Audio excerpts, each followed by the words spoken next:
Remember, awareness, awareness, awareness.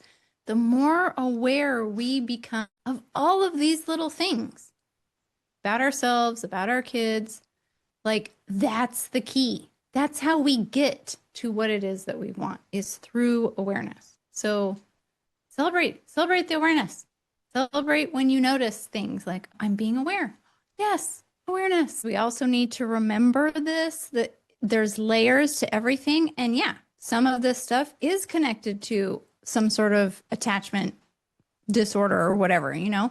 And so as we are working on rebuilding that in a scenario like that, I just make it fun. I'm like, no, you are also the best kid ever because remember what you did? Like, that's amazing. But I love what she does and I love what you do. You're all amazing. I love you all. So you're just super emphasizing that and specifically telling her, like, I'm going to compliment her because she's my daughter and I love her, but I love you too. And I'm going to compliment you. And it doesn't mean I love you less. So you're extra reassuring her because you're already aware, right? She's feeling that she's taking it on, she's feeling it hard. What she wants and needs from you that she doesn't exactly know how to say is, I need your reassurance that I'm just as awesome, right? And so it's always like, yeah, I will give that to you. I don't have to have any hesitation in telling you how awesome you are because you are amazing. And it's you just constantly reaffirm, reaffirm, reaffirm. This is a good time for all of us to remember, you guys. We have to constantly teach our kids that they are not in competition with each other. And super crazy important, parents, never ever compare your kids to each other. Like the classic mistake is you say to one kid, "Why can't you be more like your brother?" Or "Why aren't you more like your sister?" That's just that is gigantic no. Don't do that because then you are setting it up like a competition. And like, great, we're competing here for praise and love and goodness. Like, I'll never be enough. And kids will lean into this and say, I'll never be good enough. I'll never be like my sibling or whatever. So constantly reassure them it is not Because a in competition. some ways they're going to naturally compare each other. I mean, even our son Kimball, who's 20, he's told me that when they were younger, he never pursued drawing because his older brother Parker was so You're much so better. good at it. And and I just emphasized, I'm like, well, you're still good at drawing, even though it's a different style, but every one of them, and I'm constantly telling them, has different strengths and talents, and that's fine. Now, it doesn't mean you can't also, you don't have to not, how do I say this? You can draw too, even if you're not as quote unquote good as your brother, right? But he's also better at things like fixing cars. His brother literally could not change a tire, probably. And so he has different strengths, right? And it's okay to point that out that you have different strengths. It doesn't mean you're better or worse than your sibling. Every child, every human longs for, needs love and affection and connection. They need significance. They need to feel important.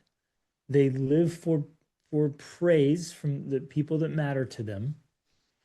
And they naturally feel a sense of competition because there's one of you and lots of them. So then I circle back to what has to be true, what has to be happening in your home for your kids to eventually feel like I don't have to compete for love, attention, affection, to be seen and heard and understood and valued. That's proactive. And so I guess my invitation today, right now, is this week, pick one thing that you know, like, oh, yeah, for sure, I could do that more often or better so that my kids or so that that child doesn't feel like he or she needs to compete for my attention. And can I just share one of the things I do? Again, I kind of already mentioned it, but I want to reiterate it because to me, it's one of the easiest ways to fulfill this thing. Because I am about making this job as easy as possible. I just pay attention to when my children come to me or when they misbehave. Those are the signs.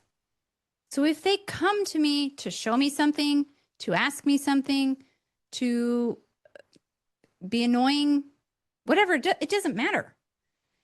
I've learned to see that as a sign of like, oh, they are asking for my attention. And if I give them my attention, because again, it's my job to sacrifice for them, not the other way around.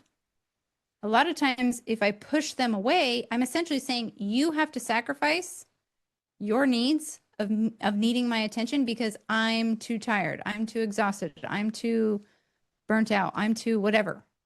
And that's where we'll get into the way of being, like how do we switch that for ourselves? Because I'm also not saying self-sacrifice and be a martyr, right? I'm not saying that. But when we learn to be able to have that reservoir, right? Because you can't draw from an empty well, then I can give that attention to my children when they ask for it. And that fills their needs. Like it really becomes that simple. They come to me, they ask me for something, they ask for my attention, they need me. I give them that attention, and then they're good. Problem solved. And as long as you consistently do that, you're literally filling their well, and they don't have this feeling of like, oh, I'm neglected because mom's always too busy for me when I come to get her attention or ask something of her. One quick warning, some kids will withdraw. Instead of coming to you for more attention, you'll have that kid that just pulls away. Disappears. And they just disappear. And you're like, whoa, I gotta go find them. I gotta go seek them out. So if they withdraw. But even as you say that, babe, you and I are also far more proactive. We deliver. Right, but I'm saying that's one thing that's an easy way. But we will reflect on each child. We'll talk about each child. We'll say, I noticed that kid's going through a tough patch. Let's take them on a date. Let's spend more time. Let's, as a family, do what that child likes to do. Okay, Wednesday night, we're all doing what that kid likes to do. And we'll rotate through. So we're paying attention to all the kids and proactively thinking, how can we make sure they feel loved, seen, heard, and validated? So it's a combination. Yeah. Yes. Okay. Love you guys. Have an absolutely fantastic week. Go love on your kids right now. Go praise them. Think of something awesome they've done today or this week. Go give them a big hug. Tell them how much you love them, how proud you are of them. Never, ever, ever underestimate how much your children want to please you and make you proud. Love you guys. Reach upward.